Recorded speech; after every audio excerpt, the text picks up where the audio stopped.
kwathi uma kulethwa abantu labe bagula ngetinhlobo tekugula, Jesu wekhute emadimoni, imimoya lemibi ngelivi, waphilisa nalabagulako.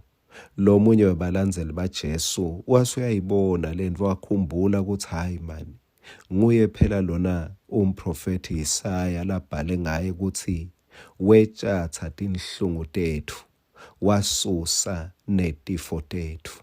Kwangathi la kususa Jesu nakuwe kungahlala kusukile. Kungathi la kwethwala Jesu bekungete kwethwalwa nguwe, ngemivimbo yakhe uphilisiwe. Nasi ngwaselisuku sakavuka udle, ngicela kukuhlephulela encwadini yeMakhosi 2 sahluko 6, sifunze verse 5 na verse 6. Lo munye wabo wathi asagawula sihlahla, lizembe lakhe lanyomuka emphinini walo, lagcumukela ekhatsi emantini. Wakhala kakhulu wathi, awu Nkosi yami, lizembe lebantfu bengilebolekile. Elisha wabuta wathi, liwelephi? Wathi kube amkhombise lapho liwele khona. Elisha wagawula luthi, walujika lapho beliwele khona. Lizembe lakhuphuka landanda.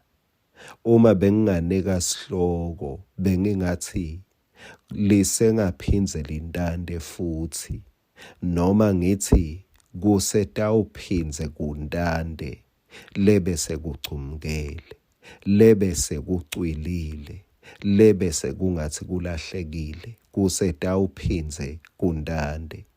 Indzaba siyayati, ngeke ngilandze kakhulu kuyo yonke. Kepha ngicela unake lo verse 5. Lo munye wabo bebabanyenti, kepha lenkinga yacondzana namunye wabo. Bebabanengi bagawula, bebabanengi basebenta.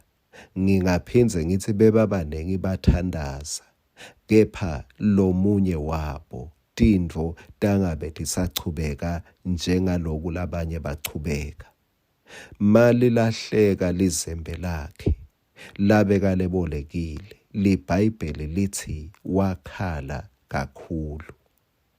Akazange wapretenda, akazange walingisela lalabanye. Wadi ukuthi ngimi ngedwa lolahlekelwe. Ngako-ke angisucela nekucela ukuthi bangikhalise, angitikhalele mina. Angathi sihlobo sami ukuthi wena kungenteka ucabange ukuthi bakhona labangakukhalisa.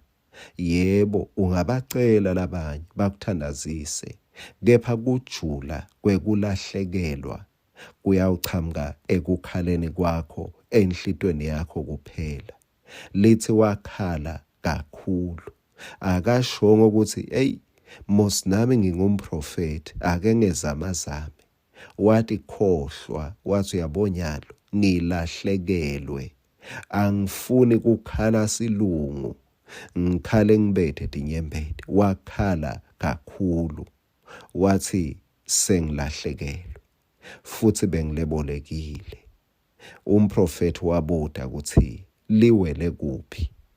Siyati-ke siyafunza ukuthi umprofeti wagawula loluthi, walujika lapha beliwele khona lizembe.